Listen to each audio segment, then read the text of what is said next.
મારી ચેનલમાં સ્વાગત છે તમારું। આજે હું ગામડું બતાવું, ગામડામાં કેવી રીતે રહેવાય અને કેવી રીતે બધું હોઈ શકે છે એ બધું બતાવું। દેખો, આ છે મારી મકાઈ। આ મકાઈ સાચવવા માટે મેં બનાવ્યું એક ડાગડું બનાવ્યું। એમાં મેં તો નહીં સૂતા, તો મારા દાદી હુએ અહીં હુએ આ દેતા બળાઈ દોયડી ખેંચે એટલે અંદર શીશો કે ડબલું બાંધેલું એ ખખડે।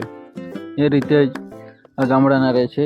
હું વાળી રહ્યો છું એક પાણી મતલબ કે ખેતીમાં જે આપણે જે રીતે પાણી ખોરાક જોઈએ ને એ રીતે જ આને પણ ખોરાક પાણી જોઈએ। આ છે ગાયો ભેંસોને ખાવા માટેનું બધું ઘાસ, મતલબ કે ઘાસ છે। આનું નામ તો હું પણ નથી જાણતો, એ ઘરવાળા જ જાણતા હશે, હું નથી જાણતો। પણ આ ઘાસ છે, એમાં પાણી ચાલુ છે।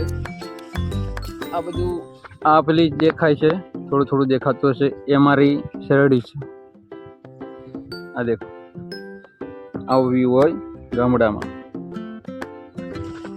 છે તો બધું સારું જ છે ભાઈ, ગામડાનો છોકરો છું એટલે સબસ્ક્રાઈબ, લાઈક, કોમેન્ટ કરતા રહેજો, સપોર્ટ કરજો। મેં કોઈના પાસે પૈસા કે કોઈ ચીજ દાગીનો કોઈ માંગતો નથી, ખાલી સબસ્ક્રાઈબ માંગુ, કરતા જજો યાર। Thank you.